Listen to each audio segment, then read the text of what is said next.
Hello world, and thanks for listening to episode 108 of Master English with Tim, where Tim teaches you English in depth and detail and without ever hurrying. In this week's episode, I'm going to tell you about 5 words from the new General Service List, or NGSL. If you've already been listening to this podcast for some time, then you know that the NGSL is a list of the 2,800 most used words of English, with an emphasis on formal and written vocabulary. In other words, the words that help you to sound smart. Each word in the list has a number from 1 to 2,800, and lower numbers are for words that are used more often. This week, we will do words 1,016 to 1,020, so in the middle of the list, but a little bit closer to the beginning of it. In this episode, you will also learn not just 5 words, but 22 meanings for these 5 words. If you know lots of meanings for just one word, then you can understand people and texts, especially advanced ones, with greater depth and detail, and you will also have a chance to express your own ideas with greater depth and detail. So, let's get started. Our first word is 1,016, blood. That's spelled B-L-O-O-D. This word is a noun, and blood, of course, is the red liquid that is inside of animals' bodies. Blood does things like transport oxygen, hormones, and antibodies around the body and remove bad things like carbon dioxide. This word has only one commonly used meaning. 5 examples. 1. Most people have type O blood, but I have type A. Do you know what type of blood you have? 2. Count Dracula drank Elena's blood, so now she is one of his many girlfriends. 3. Is it true that only female mosquitoes suck blood? 4. The doctor measured my blood pressure or checked my blood pressure when I entered the hospital. 5th and last. My mom's side of the family has royal blood. All right, our next word from the NGSL is number 1,017. And it has 2 pronunciations depending on whether it's an adjective or a verb. When this word is an adjective, its pronunciation is appropriate. Appropriate has 2 adjective meanings. Please note that the stress in this word is on the letter O. So the first adjective meaning is correct or normal for a given situation. 3 examples. 1. Jeans and a t-shirt are not appropriate clothing for a job interview. 2. The vocabulary and ideas in this book are a bit too difficult to be appropriate for a 10-year-old. 3rd and last. A Range Rover is the most appropriate vehicle for going on an African safari. So the second meaning of appropriate as an adjective is unlikely to offend other people's feelings. So again, this is pretty similar to the first meaning. We use appropriate in this meaning most often with the noun language, so appropriate language. 3 examples. 1. You should be careful to use only appropriate language when talking with people who are older than you. 2. There is a lot of violence and sex in this movie, so it's not appropriate for children. 3rd and last. Some of the parents got angry when they found out that their kids were reading books with language that wasn't completely appropriate. Okay, I mentioned earlier that the pronunciation of appropriate changes when it becomes a verb. When it's a verb, the pronunciation is appropriate. So the main stress is still on the letter O, but there's also a secondary stress on the A at the end of the word. So again, the verb version of this word is appropriate. So what does the verb appropriate mean? Well, there are 2 meanings. First, when a part of the government appropriates money, it gets money and decides to spend it on a specific project. 3 examples. 1. The university has appropriated funding for the construction of a new biotech laboratory. 2.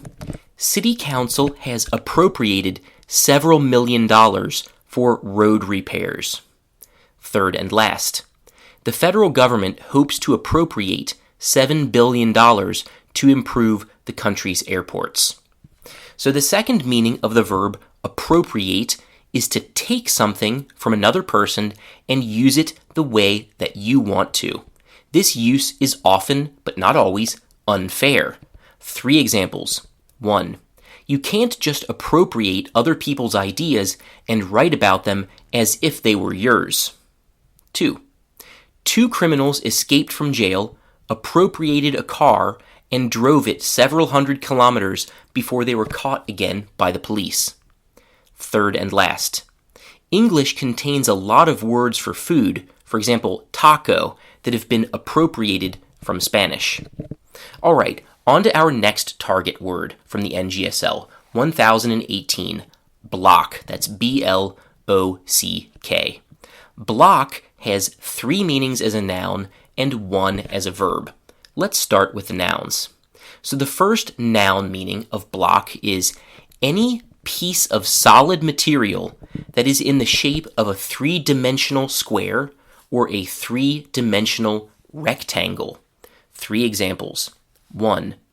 Kids play with wooden blocks and build houses out of them. 2. Please buy a block of cheddar cheese when you go to the supermarket. Third and last. I opened the door and put a stone block in front of it to keep it open.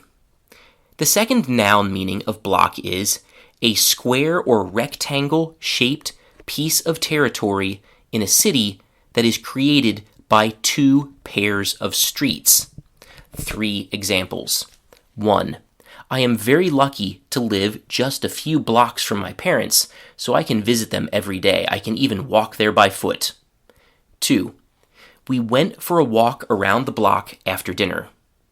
Third and last. All of the neighbors on our block know each other. We even have a block party every summer. In fact, that's a true story. When I was a kid, the people on the block that I lived on would have a block party in the summer. All these different people from the 4 different streets would come and we would sit together in the street and have drinks and barbecue and shoot fireworks. That happened in the summer. It was really beautiful to have these block parties. Really amazing memory. Okay, the third meaning of block is a long period of time in a schedule or calendar in which a person does only one activity. 3 examples. 1. I'm so excited because I have a 4-hour block of meetings starting on Monday morning. Okay, note the sarcasm there. 2, we are going to study for our final exams for a whole 5-day block, so I think we'll get good grades. Third and last, I get the best results when I concentrate on one activity for a long block of time instead of multitasking. And as I mentioned before, block can also be a verb. When you block a place, you prevent someone from entering it. There are 2 versions of this. One is where we use a physical object to stop someone from entering. 3 examples. 1. The protesters blocked the road with burning tires. 2. I have thick, heavy curtains in my room that block the light. Third and last. A car accident blocked the road for several hours, causing a terrible traffic jam. Okay, so the second version of this is where we are stopped from entering an account or from contacting someone by phone or internet. 3 examples. 1. I put in the wrong password 4 times. After that, I was blocked from my account. 2. She is completely crazy and sends me strange messages on social media all the time, so I finally blocked her. Third and last, even when I think I've blocked every one of their numbers, telemarketers keep calling me. Okay, let's move on to our next word. This is 1019, warm, W-A-R-M. Warm has 2 meanings as an adjective and 2 as a verb. Let's start with the first adjective meaning. If something is warm, it has a relatively high temperature. But it's important to remember that we use warm to talk about temperatures that are lower than hot temperatures.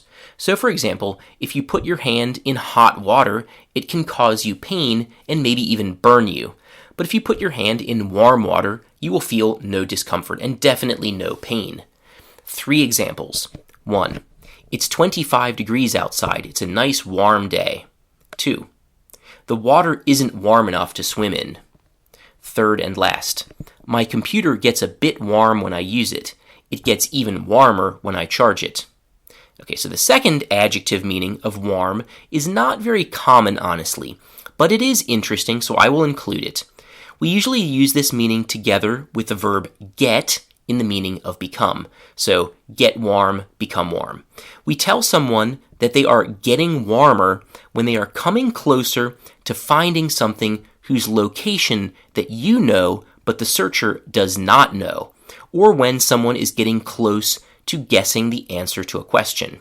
For example, imagine that it's a friend's birthday, and to make the gift you are giving your friend more interesting, you have hidden the gift someplace in the house for him to find it. As he walks around the house, sometimes he gets closer to the gift. When that happens, you might say, getting warmer. And as he walks farther away from the hidden gift, you can also say, getting colder. Okay, let's move on to the verb meanings of warm. The first is just to make something warm, to increase the temperature of something. 3 examples. 1. I warmed the pizza in the microwave. 2. He warmed his feet after walking in the snow by putting them in hot water. Third and last. The snake warmed itself on the stone in the sun. Okay, we have a second and last verb meaning of warm. If you warm to someone or you warm to something, then your opinion of that person or thing improves or gets better. 3 examples. 1. I didn't like the idea at first, but then I warmed to it. 2. It took a few days for the dog to warm to its new owner. Third and last. At first, she thought her new haircut was ugly, but she warmed to her new look when people began giving her compliments for it. All right, our last word for this week's episode is 1020. Count. That's C-O-U-N-T. Count has 4 meanings as a verb and 2 as a noun. We'll go back and forth a bit between the verbs and nouns because that is actually the easiest way to do it. And I also want to say that even though this is the last word of the episode, and usually the last thing in an episode is a little bit easier, count is actually the word in this episode with the most meaning. So please keep paying attention right up until the end. I know you can do it. Let's do the first verb meaning. If you count, you say the numbers starting from 1, or possibly 0, and in order, you say a number which is 1 number bigger. So right now I will count 1, 2, 3, 4, 5, etc. You can also count backwards like this. 5, 4, 3, 2, 1. 3 examples of counting. 1. I'm teaching my small son to count. 2. She counted to 10 while the children hid in different parts of the house. Third and last. When NASA is about to launch a rocket, they count backwards. 5, 4, 3, 2, 1, blast off. Okay, we can also use count in the same meaning, but as a noun. So this meaning is the final number or quantity of something that we have counted. 2 examples. 1. They made a count of all the votes before announcing the winner of the election. Second and last. The government made a count of all the people living in the city. So you can also count in order to find out how many of something that you have. This is the second meaning of count as a verb. 3 examples. 1. Counting sheep helps some people fall asleep. 2. The government counts the population every 10 years. Third and last. I can't count how many times I've lost my keys. Probably I should just put them where they belong. Okay, let's do the third verb meaning of count. If a person who makes a decision, like a teacher who gives scores on a test, or a referee or judge in a basketball game, if one of those people counts something, they allow it to affect a final score in a test or game. 3 examples. 1. The football player touched the ball with his hand, so the referee didn't count the point. 2. The basketball referees watched and rewatched videos of what happened from different perspectives and decided to count the point. 3. My history teacher didn't count my final essay because I finished it and gave it to her 3 weeks late. We can also use count in the same meaning as an intransitive verb. That's a verb without an object. If you don't know exactly what an intransitive verb is or what an object is, then I suggest that you listen to episode 103, Every Type of Verb. 2 examples. 1. The point didn't count because the football player touched the ball with his hand. Second and last. My final history essay didn't count because I completed it 3 weeks late. Okay, we can also use count to talk about decisions or judgments that are not in the form of a number. 4 examples. 1. They never listen to me. I always have the feeling that for them, my thoughts and opinions just don't count. 2. If you're from England and go to Scotland or Wales, does that really count as foreign travel? 3. Sadly, the opinions of self-made bloggers and YouTubers count more these days than the opinions of real academics and experts. 4th and last. No, if you met a man in Las Vegas, married him, and then divorced him less than 24 hours later, that doesn't really count as a marriage. Okay, the final verb meaning of count is to believe in something, someone or something, and make decisions based on that belief. In this meaning of count, we use a slightly different construction. We use the preposition on, so the complete expression is count on someone or count on something. So one thing that you can count on without thinking about is the brakes in your car. You trust that the brakes will work, and you make lots of decisions based on that trust, like driving down a big hill without worrying that you will die is just one example. Here are 4 more examples. 1. Emil is my best friend. I can always count on his support whenever I need it. 2. Even though you are not rich, you are still lucky because you have a good family whose support you can count on. 3. In our grandparents' generation, people counted on working at the same company for their entire lives. But people nowadays definitely can't count on that kind of job security. 4. Investors who count on a strong economy and low prices to borrow money risk losing their money. And you know what? Let me give you 2 more examples with the same meaning. Why? Just because. Okay, 1. She is always on time and does what she says she will do. You can really count on her. 2nd and last. Which people in your life can you count on? Okay, we have one more meaning of count as a noun.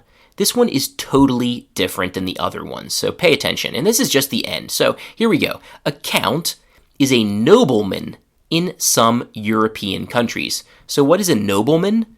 A nobleman is a person who is not part of the king or queen's family, but who still has a special rank or position in society that they have had since birth. So the most famous count is, I am pretty sure, the legendary Count Dracula. 2 examples. 1. Count Dracula drank my blood. 2nd and last. My great-great-grandfather was a count, so I have royal blood. Okay, that is all for this week. I hope you found these 5 words, 22 meanings, and 64 examples from the NGSL useful. Thank you so much for listening. I really appreciate it. I'll see you, and maybe even your friends, next Monday.